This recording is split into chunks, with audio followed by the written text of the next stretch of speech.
Halo pemirsa, apa kabar hari ini? Semoga selalu sehat dan selalu bersemangat menjalani aktivitas. Hari ini program Berita News Point hadir menjumpai Anda bersama saya Sekar Hayu.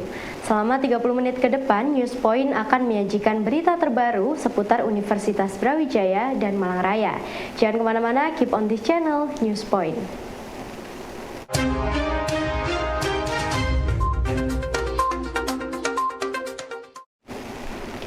Kementerian Kehutanan dan Lingkungan Hidup fokus pada penurunan efek rumah kaca di Indonesia untuk mengurangi pemanasan global.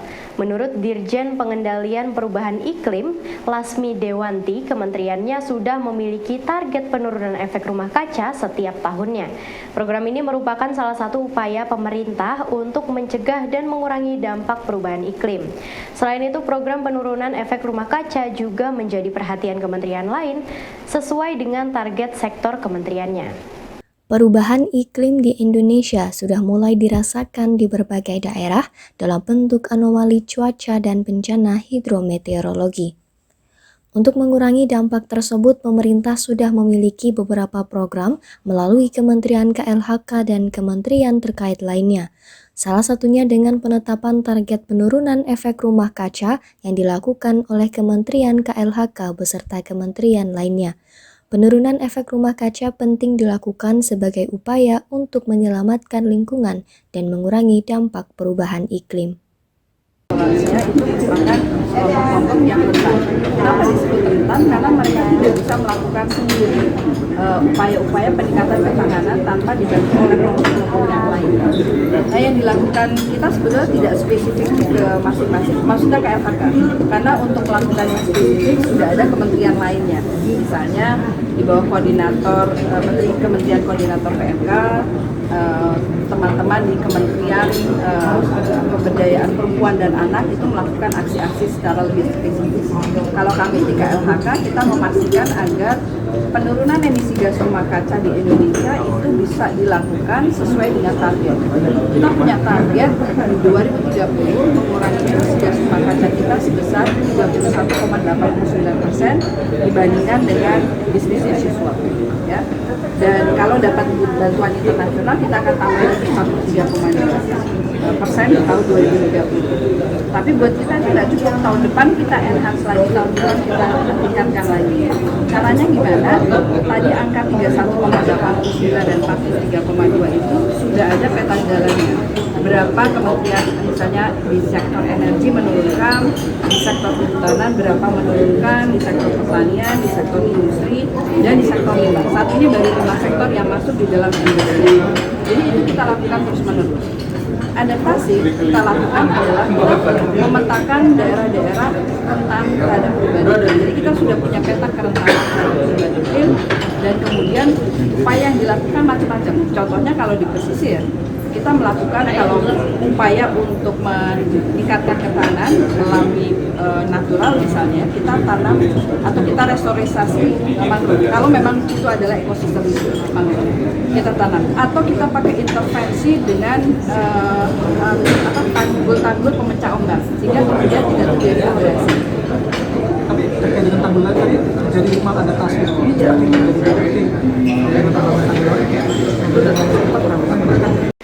Perubahan iklim yang sedang terjadi secara global maupun Indonesia membutuhkan penanganan bersama. Dirjen Pencegahan Perubahan Iklim Lasmi Dewanti mengatakan memerlukan langkah terpadu mulai dari informasi dan edukasi kepada masyarakat hingga langkah pencegahan. Hal ini menurut Lasmi bukan hanya menjadi tugas Kementerian KLHK, namun juga membutuhkan partisipasi berbagai pihak mulai dari pemerintah, swasta, perguruan tinggi hingga media. Perubahan iklim yang terjadi saat ini membuat dampak perubahan kondisi alam yang tidak menentu. Diperlukan langkah bersama untuk melakukan pencegahan dan pengurangan dampak perubahan iklim. Pekerjaan untuk menjaga alam dan iklim ini tidak dapat dilakukan secara sektoral, melainkan membutuhkan kerjasama dengan berbagai pihak melalui kolaborasi. Hal ini diperlukan karena isu perubahan iklim membutuhkan energi besar untuk diinformasikan secara simultan kepada masyarakat. di sekitar tanggul akan ada sedimentasi. Harus ada upaya yang lain, misalnya kita angkat gitu ya, kita ambil sedimentasinya, kita pindahkan, atau kemudian diubahlah alur pelayarannya di tempat lain gitu. Jadi memang ini sangat terkait.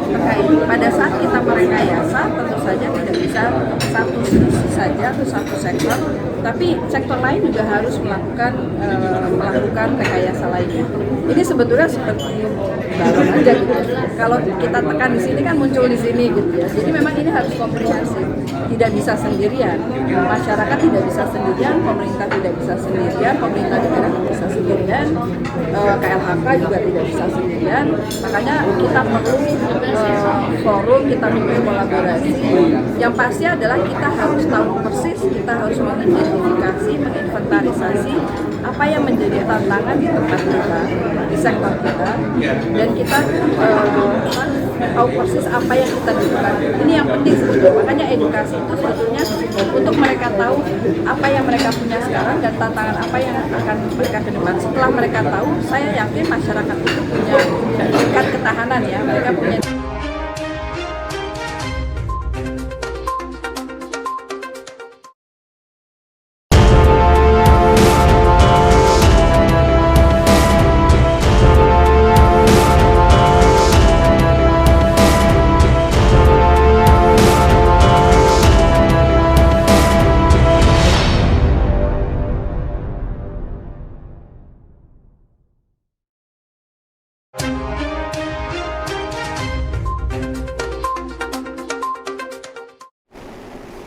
Musabaqah Tilawatil Quran Universitas Brawijaya ke-16 tahun 2023 telah sukses digelar.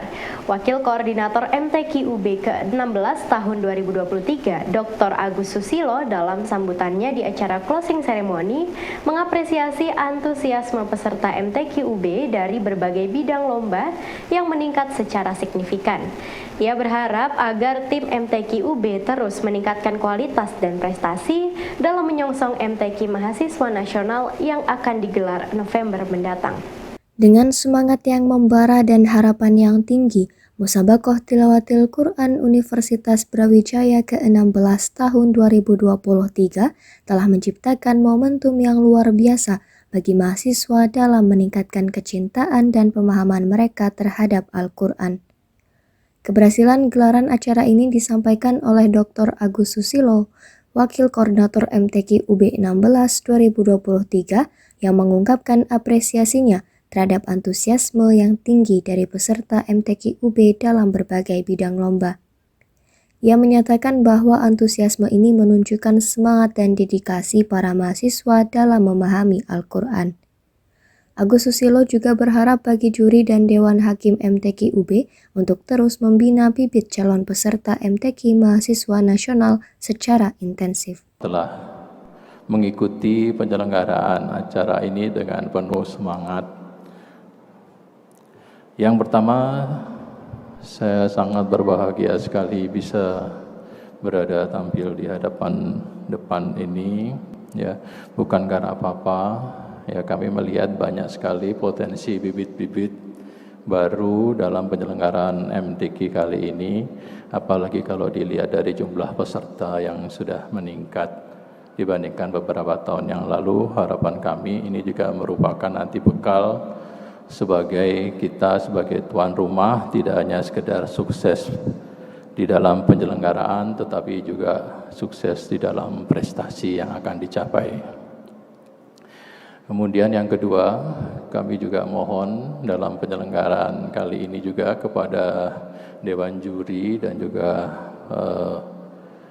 para Dewan Hakim, tim Dewan Hakim, kami mohon kesediaannya untuk tetap membina bibit-bibit calon yang ada di Brawijaya ini untuk apa? Untuk supaya lebih pembinaan supaya lebih terjamin, sehingga nanti kita bisa bibit-bibit ini bisa menjalani suatu training atau suatu pembinaan secara terperinci, ya, secara teruji, sehingga nanti tidak hanya sekedar mengejar target, ya, juara, tetapi kita yang penting bisa memberikan performance terbaik yang bisa disajikan di dalam lomba. Pemirsa, UB tidak lagi dianggap sebelah mata oleh universitas lainnya dalam ajang MTQ nasional karena UB sudah menunjukkan potensi terbaik dari para peserta, mulai dari qori'ah hingga mufasir pada hafiz. Maksud kami para hafiz dan peserta dari cabang MTQ mahasiswa yang makin meningkat kualitasnya. Terbukti pada MTQ mahasiswa nasional beberapa tahun terakhir, UB menjadi runner-up. Ketua Dewan Hakim MTQ UB ke-16, Ustadz Muhammad Nadif Anwar berharap tahun ini UB bisa menjadi juara umum di ajang MTQ mahasiswa nasional. UB telah menunjukkan dedikasi dan kerja keras yang luar biasa dalam mempersiapkan para peserta untuk kompetisi MTQ mahasiswa nasional. Dalam beberapa tahun terakhir, UB berhasil meningkatkan kualitas peserta, menghasilkan qori dan qori'ah yang memiliki keahlian luar biasa dalam membaca Al-Quran dengan baik dan benar. Selain itu, UB juga telah menghasilkan mufasir yang mendalam dalam memahami dan menafsirkan Al-Quran, serta para hafiz yang menghafal Al-Quran dengan penuh ketekunan. Cabang MTQ mahasiswa juga menunjukkan peningkatan kualitas yang signifikan, mencerminkan dedikasi dan komitmen UB dalam melatih peserta dalam berbagai bidang. Ketua Dewan Hakim MTQ UB ke-16 Ustadz Muhammad Nadif Anwar berharap tahun ini UB dapat meraih gelar juara umum di ajang MTQ mahasiswa nasional. Alhamdulillahirrabbilalamin, Universitas Brawijaya menjadi universitas yang tidak lagi dipandang sebelah mata oleh universitas lainnya. Dulu sebelum kita menjadi tuan rumah bersama tetangga kita UB 10 besar pun kita tidak menjadi yang 10 besar. Bahkan peringkat 9, peringkat 8, bahkan terjun bebas tidak dapat peringkat. Tapi alhamdulillahirrabbilalamin, di MTQ UB dan kemarin dengan pembinaan yang sangat rutin, yang istiqomah, kita menjadi runner up, menjadi peringkat yang kedua. Kemudian terakhir kemarin, alhamdulillah, saya sempat mendampingi di Universitas Syah Kuala di Aceh. Universitas Brawijaya juga kembali menjadi runner up kala selisih 1 poin saja, lagi-lagi dengan PT Kereta Api Indonesia akan melakukan perubahan pada grafik perjalanan kereta atau GAPK mulai 1 Juni mendatang. GAPK 2023 ini akan efektif dilakukan mulai 1 Juni di seluruh daerah operasional PT KAI, baik di Jawa maupun di Sumatera. Grafik perjalanan kereta atau GAPK 2023 akan membuat perubahan di beberapa rangkaian kereta, waktu tempuh yang lebih cepat, tujuan perjalanan yang semakin panjang dengan penambahan stasiun tujuan dan beberapa benefit lainnya. PT KAI sudah melakukan pemberitahuan sejak awal bulan Mei kemarin bahwa GAPK 2023 akan dilaksanakan mulai 1 Juni 2023. Jadi untuk masyarakat yang membeli tiket perjalanan kereta api untuk di tanggal 1 Juni secara otomatis jadwal akan mengikuti GAPK 2023.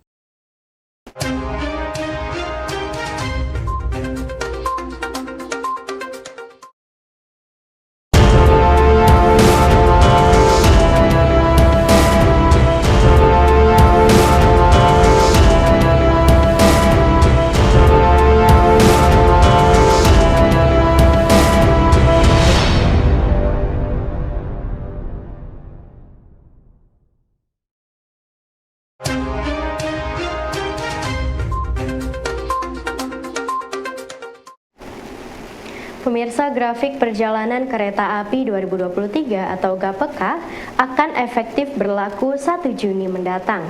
Hal ini mempengaruhi jadwal keberangkatan, waktu tempuh, dan tujuan stasiun akhir di setiap rangkaian kereta. Bagi sahabat UB TV yang akan melakukan perjalanan menggunakan kereta api, diharapkan memastikan kembali jadwal kereta yang akan dipilih sebelum memesan tiket. Moda transportasi kereta yang terkenal murah dan jadwal yang on time menjadi salah satu pilihan moda transportasi bagi masyarakat dan khususnya mahasiswa. Di Kota Malang sendiri ada sejumlah rangkaian kereta yang menuju arah barat Jawa dan ujung timur Pulau Jawa. Dalam GPK 2023, terdapat penyesuaian di rangkaian kereta. Setidaknya ada 3 kereta yang akan mengalami penyesuaian di stasiun Kota Malang, KA Malabar, KA Mata Remaja, dan KA Kertanegara. KA Kertanegara dengan tujuan akhir Purwokerto yang sebelumnya berangkat 8.20 akan berubah menjadi 8, dan untuk Mata Remaja tujuan akhir Pasar Senen yang sebelumnya berangkat pada pukul 9.25 berubah menjadi pukul 8.10. Sedangkan untuk Malabar tujuan akhir Bandung jadwal lama pukul 17.10 dan berubah menjadi 16.50. Komite Olahraga Masyarakat Indonesia atau KORMI siap menggelar Festival Olahraga Masyarakat Daerah atau Forda 1 Jawa Timur di Kota Malang. Salah satu cabang olahraga dansa hari ini digelar di venue Malang Town Square. Diikuti oleh 6 tim yang bertanding dalam cabang dansa dari 5 kabupaten kota di Jawa Timur. Antusiasme peserta yang mengikuti cabang olahraga dansa ini sungguh luar biasa. Festival Olahraga Masyarakat Daerah atau Forda yang diselenggarakan oleh Komite Olahraga Masyarakat Indonesia atau KORMI Jawa Timur 1 di Kota Malang menyedot perhatian masyarakat. Salah satu cabang olahraga yang menarik perhatian adalah cabang dansa.